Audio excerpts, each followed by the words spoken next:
Hello friends, मेरा नाम आदित्य वेला और मैं आज आपके लिए एक नई वीडियो लाया हूँ।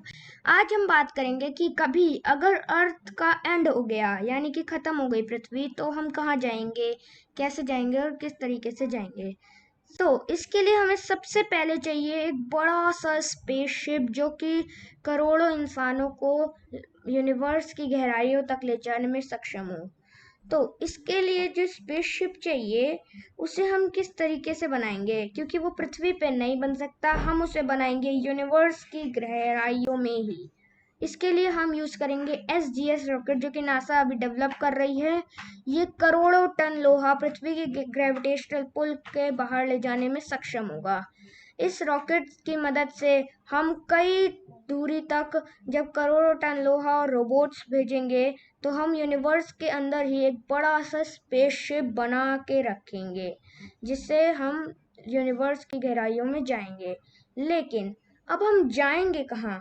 कोई तो ऐसी जगह होनी चाहिए जहाँ तक हम जा पाए, क्योंकि हमारे पास ज़्यादा समय नहीं है और हमारे पास इतनी कुछ खास एनर्जी नहीं होगी। तो हमें जाना होगा हमारे सबसे पास के तारे एल्फा सेंचुरी ग्रुप में प्रॉक्सिमा सेंचुरी तक।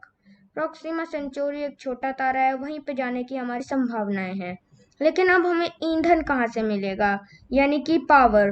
तो इसके लिए हम यूज कर सकते हैं एंटी मैटर और मैटर। जब एंटी मैटर और मैटर मिलते हैं तो प्योर एनर्जी बनाते हैं। तो प्योर एनर्जी को हम डेवलप करके उसे रॉकेट फ्यूल में बदल सकते हैं। लेकिन इसकी भी एक प्रॉब्लम है कि हम एंटी मैटर को रखेंगे कहाँ। हम उसे नॉर्मली अपनी जेब में नहीं रख सकते, नहीं तो वो मैटर से मिलके फट जाएगा। इसके लिए हमें यूज़ करनी होगी मैग्नेटिक बॉटल, जो कि नामुमकिन के बराबर है क्योंकि उसमें बहुत एनर्जी लगेगी। हमारे पास एक और तरीका है जिसका नाम है फ्यूजन। जी हाँ, वही फ्यूजन जो सूरज की एनर्जी भी बनाता है और हर चीज़ में एनर्जी देता है पृथ्वी पे। हाइड्रोजन और हीलियम मिलकर फ्यूजन बनाते हैं। फ्यूजन से हमारा स्पेसशिप अब दौड़ रहा है लाइट की स्पीड के 10% की स्पीड पर, और हम 48 ईयर्स में पहुंच जाएंगे अपनी नए ग्रह प्रॉक्सिमा सेंचुरी स्टार के किसी नए प्लेनेट पर। और लेकिन अब एक दिक्कत आती है कि अगर हम लोग रेडिएशन का कैसे सामना कर पाएंगे, क्योंकि रेडिएशन और हाईली चार्ज पार्टिकल्स यूनिवर्स में घूमते रहते हैं। ये अगर लोहे से टकराएंगे तो लोहे को भी खत्म कर देंगे और हमें भी खत्म कर देंगे, क्योंकि ये बहुत पावरफुल हैं। इसका एक बहुत ही अजीब लेकिन सिंपल सा तरीका है कि हम इसे बचा सकते हैं पानी की मदद से। जी हाँ, वही पानी जो आप रोज पीते हैं घर में और जिसका आप हर समय यूज करते हैं, वो पानी हमारी मदद करेगा। पानी रेडिएशन को सोख लेता है और अपने अंदर ही रखता है। हम अगर आर्टिफिशियल ग्रेविटी का इस्तेमाल करके पानी को रोक पाए अपने स्पेसशिप के चारों ओर, तो सब ठीक हो जाएगा और हम तेजी से बढ़ पाएंगे यूनिवर्स की ओर। तो अब हम यूनिवर्स में बिना किसी रेडिएशन के बढ़ रहे हैं। लेकिन एक दिक्कत आती है जो कि शायद आपको इतनी बड़ी दिक्कत ना लगे, लेकिन है बड़ी दिक्कत, कि डिप्रेशन। डिप्रेशन हमें एक ही चैम्बर यानी एक ही जगह के अंदर करीब 48 ईयर्स तक बच के रहना होगा। इससे हमारे डिप्रेशन से ही हम मर जाएंगे। सो इसका भी एक तरीका सोचा गया है कि हम इंसानी शरीर को हाइबरनेट करवाएं। हाइबरनेशन एक ऐसी नींद जो कि कई कोल्ड ब्लडेड एनिमल्स जैसे भालू और कई छिपकलियां लेते हैं, जिस कारण से वो सर्दियों के समय पे अपना दिल को लगभग ना के बराबर धड़काए बिना रह पाते हैं। लेकिन इसके लिए उन्हें चाहिए होता है 0 डिग्री टेम्परेचर, जहाँ पे बर्फ जम जाए।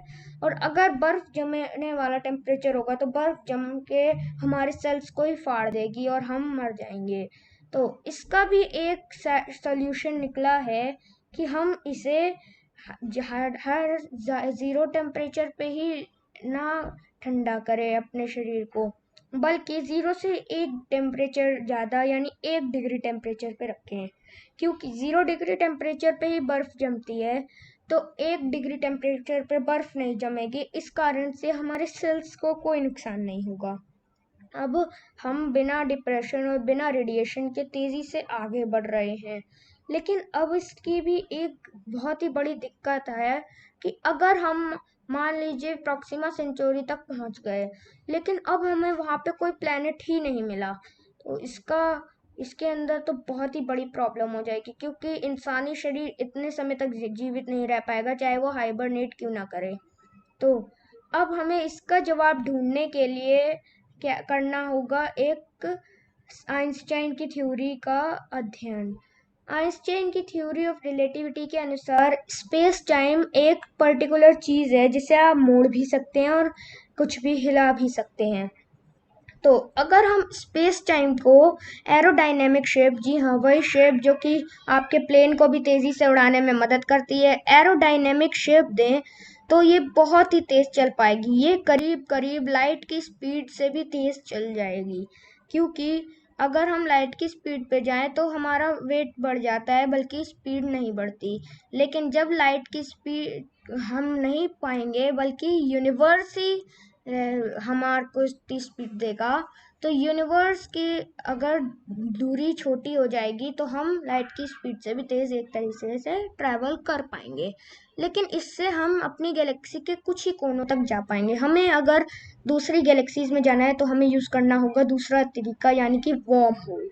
जी हाँ, वही वर्म होल जिसे आज तक कोई नहीं जान पाया है, लेकिन वो एग्जिस्टेंस में है। ये इस दुनिया के कई साइंटिस्ट मानते हैं। इसके लिए नासा में अध्ययन चल रहा है, लेकिन किसी न किसी दिन नासा पता लगा ही लेगा कि कैसे हम बनाएंगे वर्म होल। अगर वर्म होल बन गया किसी भी तरीके से, तो हम जा पाएंगे यूनिवर्स की गहराइयों तक और हम बनेंगे बहुत ही शक्तिशाली जीव। और अगर यूनिवर्स हमारी मदद करे तो हम वर्म होल से कई मीलों दूर तक यूनिवर्स के अंदर ट्रैवल कर पाएंगे। जी हाँ, कई मीलों दूर तक। अगर हम इतनी दूर तक ट्रैवल कर पाए तो शायद हम यूनिवर्स का अंत भी देखकर आ जाएंगे। अब अगर आपको मेरी वीडियो अच्छी लगी तो please like, share and subscribe.